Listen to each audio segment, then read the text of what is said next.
Our question for the day is, how do I convert private paying clients when they call and they want to use their insurance? And so the thing is that you have to be prepared that the general rule of thumb that I've heard, I might be a little bit off on this, it's just like a general rule of thumb, is that if you accept insurance, you're going to be able to take 80% and book 80% of the calls that come in. If you're private pay, you're going to be booking 20% of the calls that are coming in. So if you are looking to build your practice and you want one client a week, then you're going to need to drive 5 calls into your office. 4 of those, they're either, the schedule's not going to work. 2 are going to want to use their insurance, and 1 you're not going to be able to get back in touch with because they found somebody else. And then you'll book that 1 client. So if you have higher rates than that, great. If it's 30 or 40%, then you must be doing something really good with your marketing. You must be very clear on your website. You might have a niche that is mostly private pay. And so you've done some work around this, but I think it's really important to set realistic expectations, especially when you're first starting out. Again, I can tell usually as a private practice coach or a consultant when I'm looking at somebody's website, whether they accept insurance or they're private pay, because of the way that the design is laid out, maybe some of their niches, some of the things that they do. And so the better that your website really speaks to your ideal client. Again, if your ideal client is not somebody who's going to use their insurance, you really want to make sure that you're speaking to that on your website, on the very homepage. You don't have to say, we don't accept insurance, but I think there's a way for you to differentiate yourself from a practice that, let's say, does accept insurance.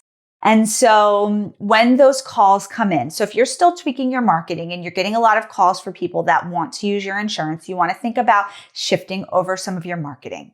Now, again, making sure that you have a realistic number for yourself. So again, about 20 to 30% you're going to be able to convert. And so if you want a caseload of 10, that may take, if you're only getting 5 calls a week, that's going to take you 10 weeks. If you're getting 10 calls a week, that's going to take you 5 weeks to build up. And so that's a really good general rule of thumb.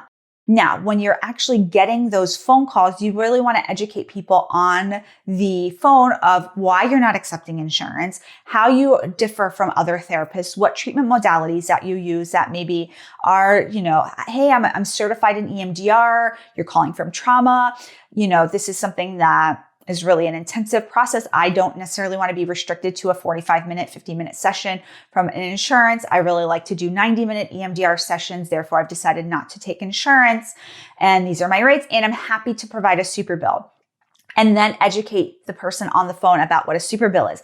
Whenever I answer the phones, people are like, oh, so you'll bill my insurance? Then I have to be very clear, like, no, we won't be billing your insurance. You'll be paying us, and then we will be providing you with a bill to submit to your insurance panel. And so you want to be really clear about the education piece on that phone.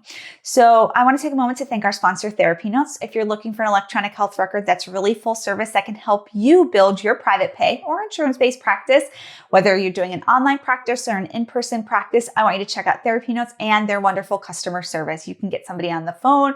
They can help you with whatever it is that you need, or they can just be a supportive hand when you're building.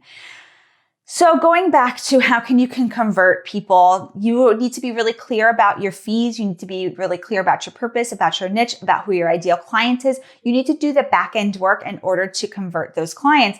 And then if you're still getting a lot of calls, let's say you're getting 10 calls a week and you're really only converting 1, there's something amiss in your marketing. And so you want to make sure that you're readjusting your marketing so that your ideal client finds you, they call you, and they book with you. So then you can get closer to really great private pay practices, maybe at 50% or 80, even at that 80% mark of booking, because their marketing messages really align.